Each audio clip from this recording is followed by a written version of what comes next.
دنیاوی مال و دولت اور یہ جو پیسہ اس کا انبار جمع کر لینے، سونا چاندی وغیرہ، اس کے بارے میں جو دنا لوگ ہیں، جو عقل مند لوگ ہیں اور جو اللہ والے لوگ ہیں، ان کا کہنا ہے کہ یہ رزق کا سب سے ادنا درجہ ہے۔ رزق کے کئی درجے ہو سکتے ہیں، آپ کی شکل و صورت، حسن، یہ بھی رزق ہے اللہ پاک کی طرف سے۔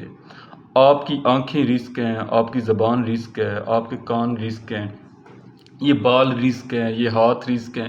جن جن چیزوں سے ہم اپنی زندگی کو آسان بنانے کی کوشش کرتے ہیں، وہ تمام چیزیں رزق کے اندر شمار ہوں گی۔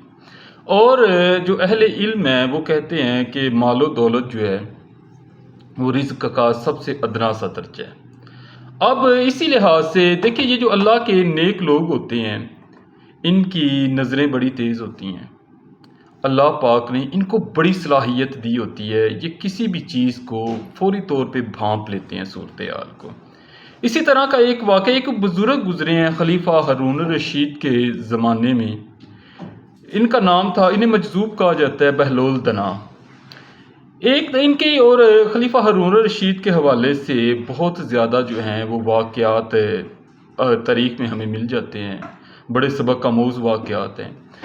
خلیفہ ہارون الرشید کے بارے میں یہ بھی جو خلیفہ ہارون الرشید ہے، انہوں نے امام موسیٰ کاظم کے خلاف جو تھا وہ کریک ڈاؤن کیا، ان کے حامیوں کے خلاف، اور جو ان کو قید میں ڈال دیا، امام موسیٰ کاظم علیہ السلام کو۔ اب جو مجذوب تھے بہلول دنا صاحب، ان سے یہ بھی منسوب ہے کہ ان کو امام موسیٰ کاظم کی جو قربت میں، صحبت میں کچھ دن رہنے کا شرف حاصل ہوا۔ ایک دن جو خلیفہ کی بیوی ہے ہارون الرشید کی، بڑی چہیتی بیوی تھی زبیدہ، اس نے باہر جھانک کے دیکھا محل سے کہ دریائے دجلہ کے کنارے کے اوپر جو بہلول دنا ہے وہ ریت سے کچھ چھوٹے چھوٹے بناتے ہیں، مجسمے بناتے ہیں یا سانچے بناتے ہیں، گھر بناتے ہیں، پھر انہیں مسمار کر دیتے ہیں، انہیں خود ہی توڑ دیتے ہیں، خود ہی بناتے ہیں، خود ہی توڑ دیتے ہیں۔ جو ملکہ تھی اس کے دل میں اشتیاق پیدا ہوا کہ وہ جا کر دیکھے آخر یہ کیا معاملہ چل رہا ہے، کیونکہ بہلول ہمیشہ کوئی ایسی سبق آموز اور عجیب بات کرتے تھے جو سب کے لیے ایک نصیحت اور سبق ہوتا تھا اس کے اندر بہت بڑا۔ تو زبیدہ ملکہ وہاں گئی اور بہلول سے پوچھا کہ بہلول یہ کیا بنا رہے ہو؟ تو بہلول نے کہا جی جنت کے محل بنا رہا ہوں۔ ملکہ نے کہا کہ بیچو گے؟ میں بھی خرید سکتی ہوں۔ بہلول نے کہا ہاں ہاں، میں یہ سیل کرتا ہوں، فروخت کرتا ہوں، 3 درہم ان کی قیمت ہے، تو آپ بھی اسے پرچیز کر سکتی ہیں، انہیں خرید سکتی ہیں۔ ملکہ نے 3 درہم بہلول کو دیے اور کہا ٹھیک ہے۔ اب بہلول نے کہا جی آپ سے یہ ایک جنت کا محل ہے، اس کی آپ مالک ہوئی، حقدار ہوئی۔ ملکہ واپس جب دربار میں گئی، رات کو خلیفہ آئے تو انہوں نے خلیفہ کے ہارون الرشید کے ساتھ اس سارے واقعے کو ڈسکس کیا۔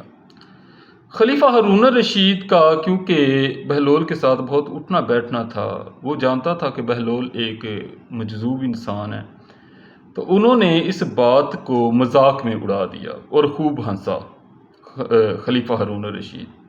ملکہ چپ کر کے اس نے اپنی بات کو کلوز کر دیا۔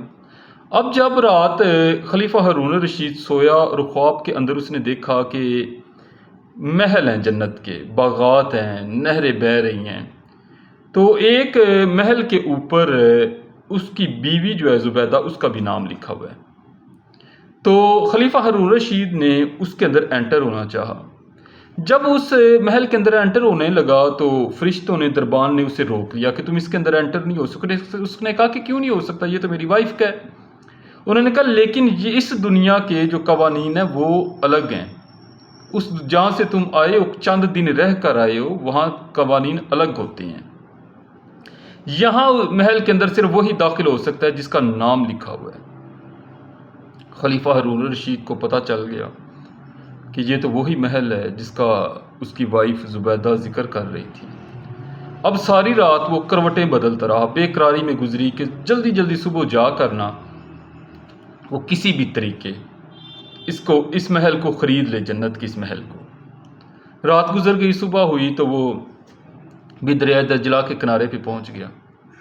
دریا دجلہ کے کنارے پر پہنچا تو اس نے دیکھا کہ جو بہلول دنا ہے آج پھر وہ اسی طرح ہی محل وغیرہ بنا رہا ہے۔ تو اس نے کہا کہ بہلول یہ کیا کر رہے ہو؟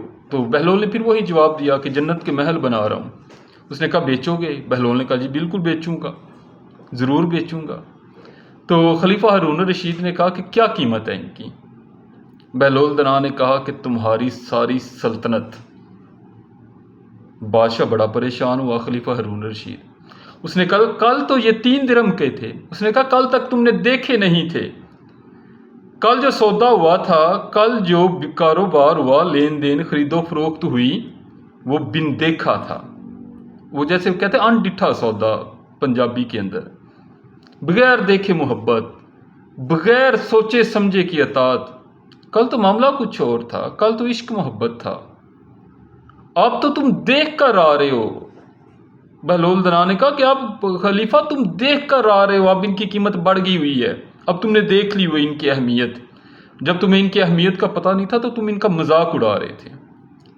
خلیفہ بڑا مایوس اور شرمندہ ہوا اور بیٹھ گیا گھٹنوں کے بل، اور بہلول دنا سے ریکویسٹ کی کہ تم نے بہت بڑی بات کر دی ہے کسی طریقے۔ انہوں نے کہا یہ تو سب کچھ عارضی چیزیں ہیں، یہ دنیا، اس کی عیش و عشرت، یہاں کی کامیابیاں ناکامیاں دنیاوی لحاظ سے کہہ رہا، سب کچھ عارضی اور دھوکہ ہے۔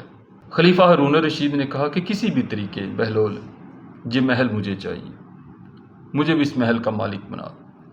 بہلول دنا نے کہا ٹھیک ہے، اب تم اتنا اصرار کرتے ہو تو 3 درہم میں یہ محل تمہیں دیا۔